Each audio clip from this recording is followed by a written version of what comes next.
కాశ్మీర్లో కాదమ్మా, మన వరంగల్లో మండి బజార్లో మన సాయిబాబా కూడా అయ్యగారిని కొట్టి చంపిల్లు. ఏం చేసినాం మనం? ఇదే ఏదో 4 ముచ్చట్లు చెప్పుకుంటాం, పక్కకు పోతాం. తర్వాత మొన్న ఇంకొక అబ్బాయి పాపం, ఒక ముస్లిం అమ్మాయి అని తెలిసినా కూడా ఆమెకు ఉద్యోగం చూపెట్టాలని ఆ అమ్మాయిని తీసుకుపోయి ఉద్యోగానికి ఇస్తే వీడి అమ్మాయిని ఏమో చేస్తాడని ఈ ముస్లింస్ ఏం చేసినట్టే వాడిని ట్రాప్ చేసి వాడిని ఒక వ్యాన్లు వేసుకొని ఒక 2-3 రోజులు తిప్పి కొట్టి వాడిని వదిలిపెట్టిల్లు.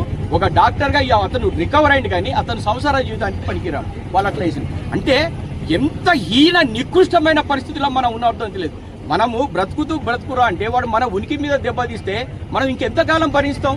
ఒకటే ఇక అంతే. అంటే నేను ఓపెన్ గా చెప్పాల్సిందంటే, మనం ఇక్కడైనా సంఘటితమై హిందూ దేశాన్ని మనం కాపాడుకొని, సరే మనం ఎక్కడికో ఇప్పటి వరకు బ్రతికినాం, మన పిల్లలకు మంచి బతికియాలంటే ఇప్పటికైనా మార్పు ఎందుకొని వాళ్ళని దూరం పెడితేనే అవుతుంది. లేకపోతే ఏం చేయాల్సి 2 కారణాలు: మొగోడు సుంతి చేసుకోవాలి, మన ఆడోళ్లకు బురికేయాలి. అట్లయితే బతుకుతాం, లేకపోతే జీవితం లేదు.